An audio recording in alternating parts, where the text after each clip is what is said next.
Halo, ketemu lagi dengan saya Yuda. Saya seorang CTO dari Coklat Dalam, pembuat coklat di Yogyakarta.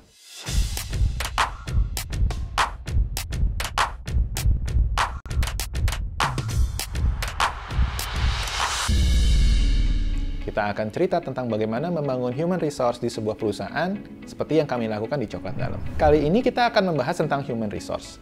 Kita akan mempelajari bagaimana membangun tim yang cocok untuk startup, teman-teman, atau bisnis yang kita mulai dari awal. Kenapa sih kita harus membangun tim yang kuat dalam bisnis? Karena sebenarnya ada rahasia yang sering tidak diakui oleh banyak pebisnis hebat, yaitu tidak ada yang namanya entrepreneur tunggal. Tidak pernah ada seorang pun di dunia yang berhasil mengembangkan bisnisnya sendiri dari bawah atas sumbangsinya sendiri. Bahkan, bila ada yang mencoba untuk melakukannya, bisa dipastikan bisnisnya tidak akan berjalan. Salah satu contoh yang bisa kita ambil misalnya Warren Buffett, seorang begawan ekonomi yang sangat piawai di dunia bisnis investasi. Yang kalau kita bayangkan sebagai seorang investor, bisa lah ya jalan sendiri. Namun ternyata seorang Warren Buffett harus meyakinkan seorang teman lamanya yang bernama Charles Munger untuk menjadi mitra bisnisnya dahulu sebelum dia memulai perjalanan bisnisnya sebagai investor. Buffett menghabiskan waktu bertahun-tahun untuk meyakinkan teman lamanya Charles Munger untuk menjadi mitra bisnisnya. Warren Buffett tahu bahwa Charles Munger punya hal yang tidak bisa atau tidak dia kuasai. Warren Buffett tidak mencari orang lain. Dia menunggu dan terus meyakinkan Charles Munger untuk mau bergabung dengannya. Tim adalah sesuatu yang krusial untuk dibangun. Tim jugalah yang akan berpengaruh untuk membuat bisnis Anda lancar atau hancur. Atau bahkan salah satu kesalahan yang sering dilakukan oleh entrepreneur pada awal bisnisnya adalah memperkerjakan teman yang tidak mempunyai skill set yang tepat hanya karena alasan pertemanan. Memperkerjakan teman yang tidak mempunyai skill set yang tepat akan menghambat pertumbuhan bisnis terutama di awal. Founder seringkali berpikir bahwa bekerja bersama dengan teman-teman tentu akan menyenangkan. Namun akhirnya justru perlu banyak usaha untuk memperbaiki kekurangan atau kekacauan yang muncul ketika pertemanan menjadi dasar membangun bisnis namun tidak dilakukan secara profesional. Problem berikutnya adalah memperkerjakan orang-orang hebat tapi tidak bisa bekerja di dalam tim. Ini juga seringkali dilakukan oleh entrepreneur di awal bisnis mereka. Melalui network yang terbatas, para entrepreneur muda sering dapat menemukan talenta-talenta terbaik. Namun, seringkali orang-orang yang unggul dalam suatu bidang atau mengembangkan produk mempunyai kelemahan terutama dalam memahami cara bekerja dengan orang lain.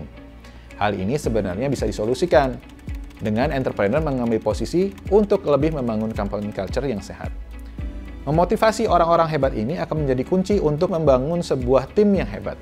Sayangnya, banyak entrepreneur kurang sabar untuk melalui proses ini, atau kekurangan waktu, karena timeline bisnis mereka menjadi molor terlalu panjang untuk membangun inti yang solid. Dari keseluruhan modul yang akan kita bahas selama ini, kita mengetahui bahwa minimal ada 7 departemen dengan 7 keahlian atau skill set utama yang perlu kita miliki dalam sebuah bisnis, yaitu manajemen produk, keuangan, accounting, distribusi, legal, dan human resource. Namun tidak semua departemen ini harus dimiliki sekaligus di awal, karena tentu cost operasionalnya akan tinggi sekali apabila harus diusahakan seluruh departemen ini diisi oleh talenta terbaik dahulu, sebelum bisnisnya bisa dijalankan.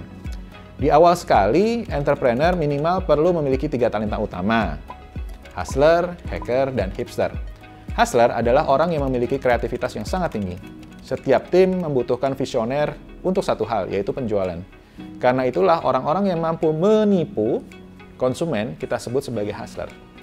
Seorang hustler harus bisa menjual ide kepada investor, menawarkan produk kepada konsumen, dan membangun jaringan untuk fokus pada masalah manajemen perusahaan. Hal inilah yang menjadi alasan utama mengapa seorang hustler biasanya menjadi CEO sebuah perusahaan. Karena merupakan peran yang sangat penting untuk kesuksesan sebuah perusahaan, yaitu hustler. Hipster. Dalam dunia teknologi yang membedakan adalah desain. Semakin menarik suatu desain, semakin menarik bagi investor atau konsumen untuk datang. Tak heran sebuah startup membutuhkan orang-orang yang kreatif di bidang desain. Orang-orang yang memiliki passion ini disebut sebagai hipster. Seorang hipster dituntut memiliki selera yang baik dan unik untuk menarik investor dan menciptakan startupnya sebagai brand yang baik dengan mengemas tampilan website atau aplikasi brand yang lebih user-friendly. Jadi, mereka yang menempati posisi ini harus melakukan yang terbaik untuk mendesain brand yang ingin ditonjolkan sekecil apapun. Yang terakhir adalah seorang hacker. Hacker adalah seorang yang mengerti teknologi dan bertanggung jawab terhadap dunia teknologi. Seorang hacker harus memahami keterampilan teknis ataupun produksi. Para hacker ini merupakan salah satu tim yang paling penting karena mereka mengembangkan teknologi untuk startup-nya dengan membuat produk yang diinginkan oleh konsumen tentang bisnis yang sedang Anda bangun atau kembangkan. Ketiganya saling berkaitan. Hipster dan hacker tergantung pada hustler, dan hustler juga tergantung pada hipster dan hacker. Misalnya, jika ada hustler tanpa hipster, tidak akan ada strategi pemasaran yang out of the box atau hanya biasa saja. Tanpa hacker, bisnis model pun akan tetap konvensional. Sekarang, putuskan dulu peran mana yang ingin Anda ambil. Apa yang akan dilakukan seorang CEO di awal bisnisnya jika ia ingin membangun tim yang akan membantu mencapai pertumbuhan yang diharapkan? Ini ada 5 langkah tips yang bisa dipakai. Namun dengan asumsi bahwa Anda sudah memiliki minimal 3 komponen utama, yaitu hustler, hipster, dan hacker. Yaitu, pertama, evaluasi skill set dari founder yang disesuaikan dengan yang lain. Founder perlu memastikan seluruh skill set mereka memenuhi minimal kategori yang dibutuhkan untuk membangun bisnis di awal. Jika tidak, maka founder perlu mencari atau menyusun ulang tim dengan menambahkan skill set yang belum dimiliki. Walaupun kadang proses ini menjadi sangat dramatis, namun proses ini perlu dilakukan untuk meningkatkan peluang keberhasilan bisnis yang sedang dirintis. Kedua, sepakati peran dan tujuan masing-masing sebagai founder. Setelah tim utama terbentuk, setiap anggota tim harus menyetujui peran mereka dalam bisnis dan menetapkan tujuan. Misalkan, founder memutuskan untuk membangun perusahaan sampai pada titik di mana mereka bisa mengajukan pitching ke investor. Maka tim founder harus menetapkan bagaimana cara mereka mencapai titik tersebut. Apa KPI-nya dan proses company culture bagaimana untuk menuju ke sana. 3. Buat company culture yang sesuai. Banyak CEO di awal bisnisnya merasa bahwa mereka harus mendefinisikan company culture yang akan membuat mereka dapat merekrut talenta-talenta terbaik. Sehingga kemudian mereka melakukan setting terutama pada nilai-nilai utama perusahaan, baik sendirian maupun bersama-sama dengan founder lainnya. Tujuan awalnya adalah untuk menyepakati nilai perusahaan yang akan membantu untuk membangun tim yang nyaman dan efektif dalam membangun kinerja di pondasi awal perusahaan. Keempat, menganalisa skill set yang dibutuhkan untuk membuktikan konsep perusahaan di awal. Perusahaan di awal akan membutuhkan skill set yang harus dibuktikan dengan diterimanya produk oleh konsumen. Founder perlu melihat secara objektif apakah tim yang mereka bangun sudah mempunyai skill set ini atau belum. Mungkin Anda baiknya juga melihat pesaing yang sudah lebih dahulu sukses di pasar, yang mirip atau yang ingin dimasuki. Jika ada kumpulan skill set umum yang dimiliki oleh tim pesaing, maka para founder harus mempertimbangkan apakah mereka bisa mengikuti pola yang sama atau tidak. Berikutnya, gunakan company culture yang sehat. Company culture yang sehat di awal bisnis perlu dibangun untuk dipakai sebagai filter talenta-talenta yang masuk. Jika ada yang bagus, maka promosi bisa dilakukan. Namun bila ada talenta yang tidak sesuai dengan kebutuhan perusahaan, bila tidak dapat diperbaiki, maka sebaiknya segera diganti. Untuk melakukan ini, perusahaan perlu memiliki company culture yang sehat secara eksplisit dan memasukkan nilai-nilai utama dari perusahaan tersebut. Dengan cara ini, pebisnis bisa membatasi jumlah kesalahan pada saat rekrutmen. Dengan mengetahui tips mempersiapkan tim, maka langkah berikutnya adalah rekrutmen atau perekrutan talenta untuk membangun tim hebat Anda. Karena internet sekarang sudah menjadi hal yang wajar, maka ruang lingkup tim Anda bisa menjadi global juga. Dan karena sekarang kita juga sudah mulai terbiasa untuk melakukan pekerjaan jarak jauh, maka Anda pun bisa pula mencari talenta-talenta dari luar negeri untuk dapat bekerja dengan Anda. Berdasarkan data, talenta dengan skill set khusus tidak hanya dimiliki oleh rentang usia tertentu. Bahkan kini mulai dari baby boomer sampai generasi Z bisa saja mempunyai skill set khusus yang Anda perlukan. Karenanya, Anda akan memerlukan strategi-strategi khusus untuk bisa menarik talenta-talenta yang terbaik ini melalui channel-channel rekrutmen yang paling tepat. Untuk Anda yang sedang membangun bisnis di awal, talenta yang Anda butuhkan adalah talenta yang sudah siap atau matang untuk membantu Anda membangun bisnis. Ini ada beberapa tips yang bisa dipakai untuk melakukan perekrutan utama. Perekrutan awal ini bisa menjadi menentukan bisnis Anda jalannya bagaimana ke depannya. Fokuslah pada skill set yang Anda butuhkan sekarang. Anda belum perlu mencari talenta yang mencari karier dalam perusahaan Anda saat membangun di awal. Karena yang Anda butuhkan adalah talenta yang bisa segera membantu Anda mewujudkan visi dan misi bisnis Anda. Karenanya, Anda bisa mulai dari situs yang menawarkan pencari kerja dengan sistem kontrak. Namun, yang perlu diwaspadai dari sistem kontrak ini adalah potensi jangka panjang dengan talenta ini. Jika memang baik, dan seiring dengan perjalanan bisnis Anda dan perusahaan Anda sudah cukup matang, maka posisi karir bisa diberlakukan. Fokuslah pada organisasi dengan data dengan hierarki minimal. Pada awal bisnis dan saat ini, Anda belum membutuhkan organisasi perusahaan dengan multi-level atau jenis tradisional yang hierarkis. Anda juga belum akan membutuhkan manajer dalam jabatan karier untuk diisi. Anda memerlukan tim yang fleksibel dan sesuai kebutuhan. Karena itu, menggunakan tim dengan sistem kontrak akan membutuhkan lebih sedikit resource untuk pengawasan dan pembinaan. Prioritaskan eksekusi dibandingkan potensi. Di awal ini, yang Anda perlukan adalah tim yang handal pada bidang eksekusi.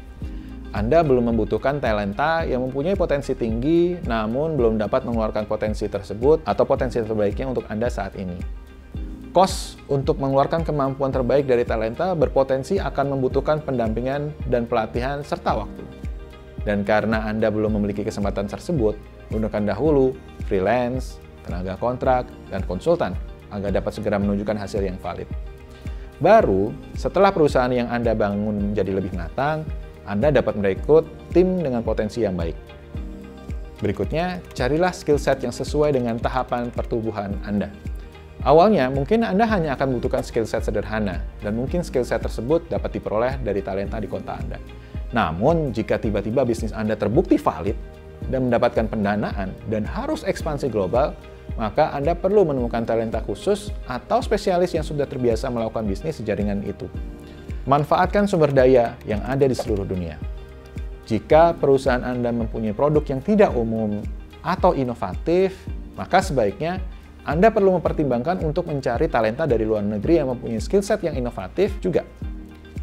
Kombinasi talenta inovatif dan kemampuan melewati jangkauan geografis akan membuat tim Anda mempunyai cara pandang yang lebih dinamis dan out of the box. Dan kini, karena setelah era pandemi, kita juga mulai terbiasa bekerja dengan pekerjaan jarak jauh, maka talenta-talenta internasional pun mulai bermunculan di bursa pekerjaan. Optimalkan biaya overhead pada staff dan fleksibel pada pasar. Tim yang bekerja full-time memerlukan biaya overhead yang cukup besar dan fasilitas untuk karyawan, pelatihan, pesangon, dan tunjangan kerja. Pada awal bisnis, Anda memerlukan anggaran tersebut untuk mempersiapkan diri terhadap fluktuasi pasar, pandemi, dan inovasi produk. Selain itu, masalah kepegawaian seringkali menguras waktu Anda sendiri. Karenanya, menggunakan sistem kontrak untuk talenta berdasarkan skill set yang Anda butuhkan dahulu adalah cara untuk menghemat biaya perusahaan sampai akhirnya bisnis Anda siap untuk membuat jenjang karir yang lebih stabil bagi seluruh karyawan. Berikutnya, buat sistem kepuasan kerja yang tinggi. Bila perusahaan Anda mempunyai produk yang dapat menggunakan talenta yang bekerja di rumah, ini akan menghemat waktu perjalanan bagi tim Anda yang bisa dipakai untuk bekerja maupun mempersiapkan hal lain. Hierarki tim yang sederhana juga akan mengurangi waktu yang diperlukan untuk politik perusahaan dan lebih dapat difokuskan pada pekerjaan itu sendiri.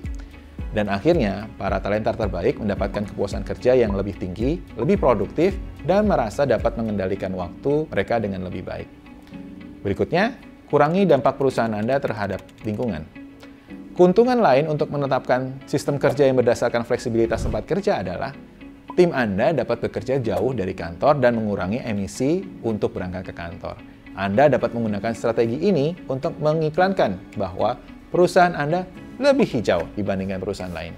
Akhirnya, Anda dapat memperoleh advokasi dari pelanggan yang peduli terhadap lingkungan atau green campaign.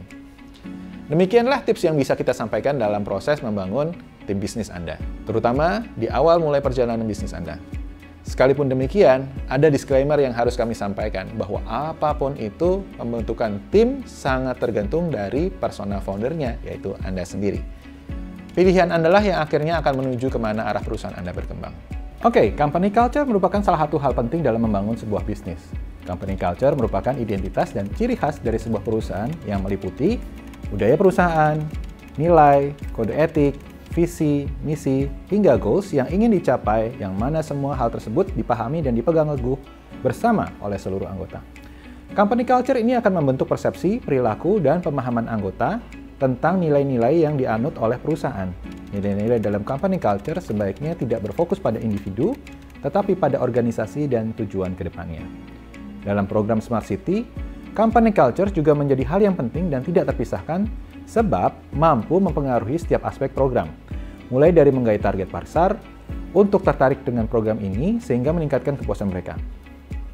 Company culture yang tidak efektif akan berakibat pada pelemahan organisasi dan kepemimpinannya. Pengguna akan merasa tidak dilibatkan, hubungan dengan pengguna akan memburuk dan berdampak negatif pada perusahaan. Untuk membangun company culture yang baik dalam program Smart City, ada beberapa elemen yang dapat dijadikan sebagai bahan pertimbangan. Yang pertama, mengenali lebih dalam seperti apa tim yang akan menghandle program Smart City ini. Apakah termasuk dalam kategori yang proaktif atau reaktif? Pemahaman akan hal tersebut akan memudahkan dalam menentukan konsep pengelolaan tim dan seperti apa tim akan berinteraksi dengan pihak luar. Yang kedua, pahami relasi program Smart City dengan lingkungan sekitarnya. Bagaimana cara pandang perusahaan terhadap bisnis dan pihak luar yang bersinggungan dengan perusahaan. Yang ketiga, tentukan value atau nilai program Smart City yang akan sesuai. Apakah program ini akan berorientasi pada individu, hasil, stabilitas, atau bahkan inovasi? Apakah program Smart City akan mengusung nilai fleksibilitas atau hierarki? Yang terakhir, melihat keaktivitasan dari company culture yang telah ditentukan. Apakah akan berjalan dengan baik atau tidak? Dalam membangun bisnis yang sukses, diperlukan tim yang kuat dan unggul. Tidak akan pernah ada bisnis yang sukses atas kontribusi pribadi. Semua hal yang dalam bisnis perlukan, butuh kontribusi dari banyak pihak. Tim dianggap sebagai sesuatu yang krusial dalam membangun sebuah bisnis sebab dapat menentukan bisnis akan terus berjalan atau gagal. Tantangan yang dihadapi ketika berkolaborasi dengan pihak lain adalah kerjasama dalam tim. Akan tetapi, seringkali tim yang terbentuk tidak mampu untuk berkolaborasi dan memahami cara kerja satu dengan yang lain. Untuk mengatasi masalah tersebut diperlukanlah company culture yang diharapkan dapat mengatur dan memotivasi orang-orang yang terlibat di dalamnya dan bekerja sama secara maksimal untuk mencapai tujuan perusahaan. Apabila orang-orang yang terlibat tidak mampu untuk mengikuti dinamika company culture yang telah ditetapkan, maka perusahaan dapat menggantikannya dengan orang lain untuk meminimalkan biaya dan waktu. Terbentuknya company culture yang baik dan sesuai akan berakibat pada loyalitas dan kepuasan dari pengguna dan konsumen, maupun orang-orang yang terlibat dalam program Smart City. Selain itu juga akan menciptakan peluang kolaborasi dan prestasi di masa mendatang, sebab seluruh bagian turut mendukung dan berkontribusi terhadap kesuksesan program ini. Demikianlah tips yang kita bisa sampaikan dalam proses membangun tim Anda, terutama di awal mulai perjalanan bisnis. Sekalipun demikian, ada disclaimer yang harus kami sampaikan, bahwa apapun itu, pembentukan tim sangat tergantung dari persona foundernya, yaitu Anda sendiri. Pilihan Anda lah yang akhirnya akan menuju kemana perusahaan Anda akan berkembang. Akhirnya, kami ucapkan selamat untuk menjalankan titik mulai bisnis Anda. Semoga sukses selalu dan jangan lupa untuk selalu buka mata, buka telinga, buka hati untuk terus belajar. Stay hungry, stay foolish. Demikian kata Steve Jobs.